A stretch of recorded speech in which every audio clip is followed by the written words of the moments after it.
अनोखी प्रेम कथा, आपके दिल को छू लेने वाली कहानी। केसवी ने हॉस्पिटल से आकर बिखरे हुए घर को व्यवस्थित करके कॉफ़ी पीकर सोफे पर लेट गई। कितने थकान भरे थे ये कुछ दिन। उफ, आंखें मूंदते ही जाने कब वह गहरी नींद में चली गई। कोई आधा घंटा ही बीता होगा कि फ़ोन बजने लगा। देखा तो हॉस्पिटल से डॉक्टर भटनागर की कॉल थी। कॉल रिसीव करते ही डॉक्टर की आवाज़ उसके कानों में पड़ी। केसवी जी, आप जल्दी से यहाँ चली आइए। आपकी माताजी के पास अब ज़्यादा वक्त नहीं है। अब वह ज़्यादा नहीं जी पाएंगी। केसवी ने कहा, जी जी, मैं बस अभी पहुँची, कहकर उसने तुरंत अपने पति को ये सूचना दी, जो कई दिनों के बाद आज ऑफिस गए थे और तुरंत हॉस्पिटल के लिए निकल पड़ी।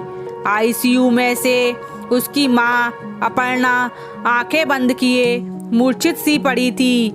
केसवी ने अपनी माँ की ओर देखा और उनके सर पर हाथ फिराया तो उनकी पलकें सर पर हाथ फिराते ही उनकी बंद पलकों के भीतर पुतलियों में हरकत सी हुई। केसवी ने डॉक्टर की ओर देखा तो उन्होंने निराशा से सर हिलाते हुए कहा, नब्ज डूब रही है, पर ना जाने कहाँ प्राण अटके हैं, समझ ही नहीं आ रहा है। केसवी के चेहरे पर दर्द झलका और उसने बहुत ममता से माँ को पुकारा, माँ, ओ माँ, देखो पापा तुमको लेने आए हैं। ये सुनते ही अपर्णा के होठ हिले और बंद पलकें खुल गईं। आ गए तुम, बहुत देर कर दी आने में। मैं कब से तुम्हारा इंतजार कर रही थी। चलो चलें, अब साथ में चलें।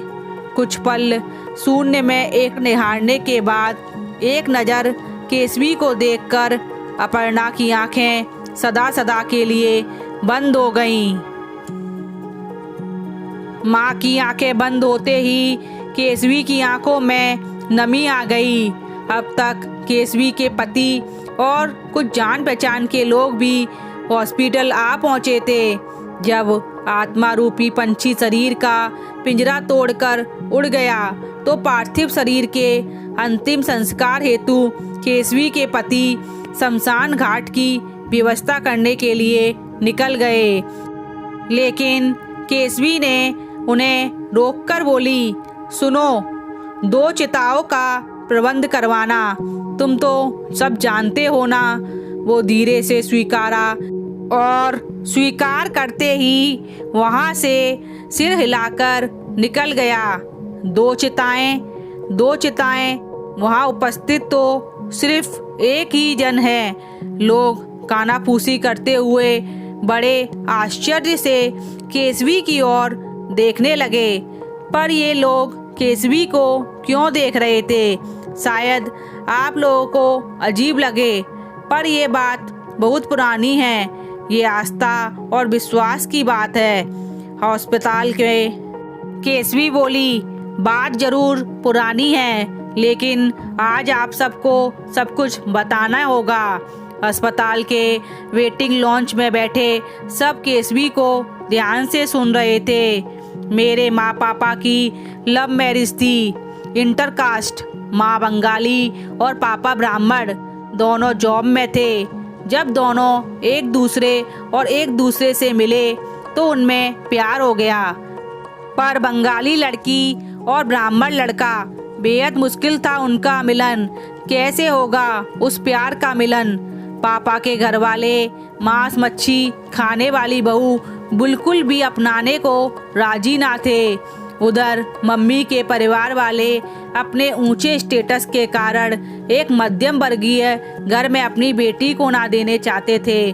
कुछ पल खामोश हो गई केसवी। फिर क्या हुआ, उसकी एक सहेली स्वाति ने पूछा। ऊपर वाला जब संजोग लिख देता है तो बेशक रुकावटें आए, पर वह पूर्ण हो ही जाती हैं। इन सब रुकावटों के बाद भी जब माँ और पापा कहीं और शादी करने को राजी ना हुए तो घर वालों ने हथियार डाल दिए पापा के घर वाले मम्मी के रूप और गुण पर रीझ गए तो मम्मी के घर वाले ने भी पापा की काबिलियत को समझा और विनम्रता को देखकर अपने ऊंचे स्टेटस को साइड में रखकर मम्मी की शादी पापा से करा दी। इस तरह दोनों विवाह के बंधन में बंध गए। बन जाने के बाद वो दोनों बहुत खुश थे अपनी ज़िंदगी में। अच्छा तो ये था कि इन दोनों की प्रेम कहानी अभी तो प्रेम कहानी की शुरुआत ही हुई थी। मम्मी का नाम था अपर्णा और पापा का नाम था नील। अपर्णा और नील की असली प्रेम कहानी तो बाकी थी। वाओ, कितना रोमांटिक साउंड कर रहा था ना दोनों का साथ में, अपर्णा और नील, नील और अपर्णा। लेकिन शादी ही तो सभी प्रेमियों की मंजिल होती है। फिर से स्वाति बोली कि तुम्हारे मम्मी पापा ने तो प्रेम की मंजिल पार कर ली थी। I mean, कहानी का दी एंड। वहाँ बैठे किसी और दोस्त ने पूछा, नहीं डियर, यह प्रेम कहानी अब तक एक नया मोड़ लेने वाली थी जिसे बस ऊपर वाला ही जानता था। तो बताओ ना। स्वाति की उत्सुकता जागी। शादी के बाद हंसी खुशी 5 साल बीत गए। इसी दौरान मेरा भी जन्म हुआ और मेरा नाम उन लोगों ने मिलकर केसवी रखा। पर ऊपर वाले को हमारी खुशियाँ मंजूर ना थी। पापा इंजीनियर थे। वो ऋषिकेश में गंगा के किसी प्रोजेक्ट पर काम कर रहे थे कि लैंडस्लाइड के कारण भारी पत्थर आ गिरा और किसी मजदूर को बचाते हुए वो उस एक्सीडेंट की चपेट में आ गए और उनकी ऑन द स्पॉट मृत्यु हो गई। केसवी ठंडी सांस लेकर बोली, उफ, इतना बड़ा सदमा, और वो भी शादी के शुरुआती दिनों में। कैसे संभाला आंटी ने खुद को? कैसे बर्दाश्त किया होगा आंटी ने इतना बड़ा सदमा, और वो भी शादी के शुरुआती दिनों में। कैसे संभाला होगा आंटी ने खुद को और तुझे बगैर अंकल के। वो कहते हैं ना, वक्त से बड़ा कोई मर्रम नहीं। मम्मी ने फिर से जॉब ज्वाइन की और मेरी परवरिश तो थी ही, पर क्या, मम्मी ने पापा की यादों को इस तरह सहेज कर रखा कि शायद कोई विरला ही कर सके। उन्होंने एक कमरे में पापा की कई सारी तस्वीरें दीवार पर सजाई जिनमें पेंटिंग में थी। उनके कपड़े, फेवरेट चीज़ें बिल्कुल उसी तरह रखी जैसे पापा उन्हें डेली यूज़ करते हो। उस कमरे की साफ सफाई का जिम्मा स्वयं मम्मी ने खुद ही लिया था। वो फुटना मम्मी उस कमरे को ऐसे साफ करती रोज जैसे स्वयं पापा उसमें रहते हों, और वो अपना फुर्सत का समय उसी कमरे में बिताती थी। वाओ, ये तो कमाल है यार, ऐसा किया आंटी ने। इतना ही नहीं, वो पापा के गुजरने के बाद इन्होंने ससुराल में उसी तरह जाना आना रखा और वो वहाँ के हर फंक्शन में शामिल होती थी। वो सारे रिश्ते निभाती थी मायके और ससुराल में। जब किसी त्योहार और तीज पर नेक मिलता तो पहले पापा का नेक लेती, बाद में अपना नेक लेती। अपना वो कहती कि मेरे पति मेरे पास ही हैं, ना ही कोई उनसे इस बारे में बहस करता था, क्योंकि यहाँ बात प्रेम, आस्था और विश्वास की है। संसार से जाने के बाद भी कोई किसी से इतना गहरा प्रेम कर सकता है, ये तो वाकई आश्चर्य का विषय है। स्वाति ने फिर पूछा, केसवी, कभी आंटी के माता पिता ने उन्हें दूसरी शादी के लिए नहीं कहा? स्वाति ने पूछा।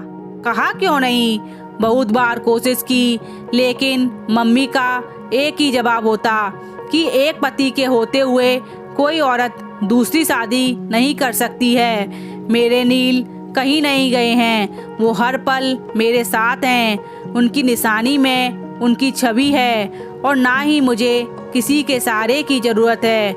मैं अच्छा कमाती हूँ, अपनी बेटी को अच्छे से पाल सकती हूँ, मुझे किसी और की ज़रूरत ही नहीं है। आप लोग मुझे दोबारा शादी के लिए फिर कभी ना कहें तो बेहतर है। अच्छा ये तो बता, केसवी की आंटी उस नेक की राशि का क्या करती थी जो उन्हें पापा के नाम से लिया करती थी, जो अंकल के लिए लेती थी? किसी और दोस्त ने पूछा। मुझे पता था तुम लोग ये सवाल जरूर करोगे। वो उन पैसों से सर्दियों में पापा के लिए एक कोट और एक बढ़िया स्वेटर खरीदती थी। उन्हें 2 साल तक रखकर ये बोलकर किसी जरूरतमंद को दे देती थी कि नील इन्हें बहुत पहन चुके हैं, अब ये पुराने हो गए हैं। यह बात सुनकर स्वाति का मुंह आश्चर्य में खुला का खुला रह गया। हाँ, उन्हें लगता था कि पापा उन्हें पहनते हैं। वो हमेशा कहती थीं कि नील ने मुझे अपनी जिम्मेदारी सौंपी है, जब ये पूरी हो जाएगी तो वो खुद मुझे लेने आएंगे, तभी मैं उनके साथ जाऊंगी। My God's, it's unbelievable. कई लोग एक साथ बोले। हो सकता है तुम लोगों को ये सब बातें बेवकूफ़ी लगे, पर मैंने ये किया जब तक मैं मम्मा से ये नहीं कहती कि चलो पापा तुम्हें लेने आए हैं, वो मुक्त नहीं हो पाती। और उनके इसी विश्वास को कायम रखने के लिए मैंने आज 2 चिताओं का प्रबंध करने के लिए बोला है, ताकि उनकी आत्मा की शांति के लिए 2 चिताएं बनवाने को बोला है, ताकि उन्हें लगे कि पापा उन्हें खुद लेने आए हैं, ताकि पापा उन्हें विदा कराकर ले जाते हैं। कहते कहते केसवी की स्वर भरा गया। तुमने बिल्कुल सही किया केसवी यार, सच में केसवी, तुमने ये काम बहुत बढ़िया किया यार। सच में ऐसी प्रेम कहानी तो ना कभी पढ़ी ना सुनी। वाकई हमें तो शब्द ही नहीं मिल रहे हैं कि तुझे क्या कहें। भगवान करे ऊपर अंकल आंटी फिर से मिल जाएं। साथी ने भावुक होकर केसवी को गले लगा लिया कि तभी अपर्णा जी यहाँ से जो हैं कि तभी नर्स ने आवाज़ लगाई, अपर्णा जी के यहाँ से जो है काउंटर पर आ जाएं। हेड नर्स ने आकर सूचना दी और केसवी बॉडी डिस्चार्ज की बाकी फॉर्मेलिटी पूरी करने के लिए काउंटर की तरफ चल दी। तो दोस्तों, आज की कहानी आपको कैसी लगी? पसंद आई तो चैनल को लाइक, सब्सक्राइब और शेयर जरूर करें। धन्यवाद।